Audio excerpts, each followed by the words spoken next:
呢一個咧就真係好有設計感嘅藝術飾品啊！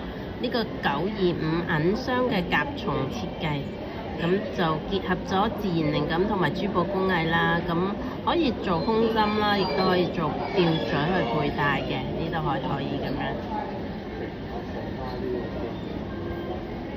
係一個幾特別嘅首飾嚟㗎。呢個咁樣就勾咗上去就做胸針，呢度就做吊墜，一物兩用啊，實用又靚。你睇呢度好，佢設計得好靚㗎。你睇呢度係爬滿咗呢個鋯石嘅，啲鋯石又閃喎，呢度又可以喐。佢成件作品咧就用咗8粒呢個翡翠打面主石嘅，咁佢分佈喺對翼啦、頭啦，係咯，佢視覺上係好有立體感嘅。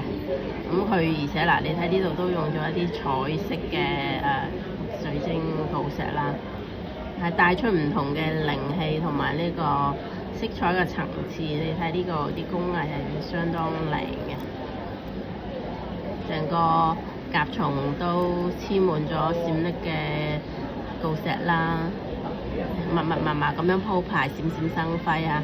咁啊，無論係陽光下或者燈光下咧，佢都係好吸睛嘅。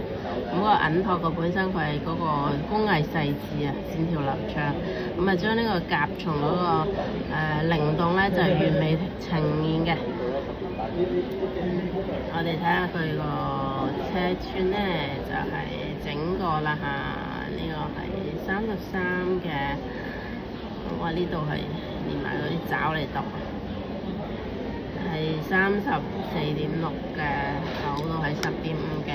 甲蟲咧就喺寓意上面咧就係寓意堅韌啦、重生啦、轉化啦。我哋亦都中國人咧都有一句説話咧，就叫做富甲天下，係啦。甲蟲咧就亦都話富甲天下喎，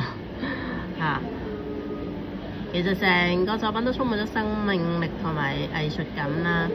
咁呢個如果你中意有設計、有意思，又可以多種佩戴嘅方式嘅一個飾品啊，呢個其實都啱大家㗎。